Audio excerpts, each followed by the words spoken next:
Montpellier est déjà un aéroport sur lequel on s'est beaucoup développé sur des lignes domestiques, hein, d'autres régions françaises. Et aujourd'hui, on a annoncé Munich pour faire une première étape de liaison internationale depuis Montpellier. Alors cette nouvelle ligne vers Munich, c'est pour nous d'abord bien sûr une nouvelle ligne. Ça participe au développement du trafic passager, mais c'est bien plus que ça parce que dans le partenariat qu'on a aujourd'hui avec Volotea, c'est une ligne internationale, c'est la première ligne internationale. Et c'est une étape supplémentaire, une marche supplémentaire pour espérer un jour une base Volotea. Alors une base Volotea, c'est beaucoup de passagers, c'est beaucoup de destinations. Et c'est un pas important dans le portefeuille de l'aéroport de Montpellier. Pour exister à l'échelle européenne, il faut qu'on arrive à obtenir un trafic. Il faut qu'on ait un nombre important de compagnies, un nombre important de destinations et quelques événements marquants. La navette Air France, c'est marquant.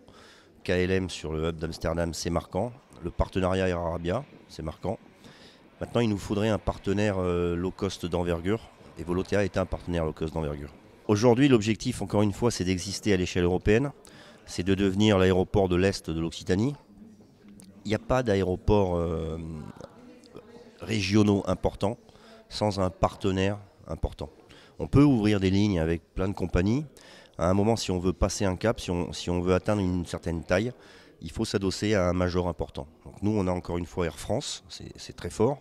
On a Air Arabia, c'est très fort. Volotea a atteint maintenant une taille avec 7 destinations et un volume passager très très important, un taux de croissance très important.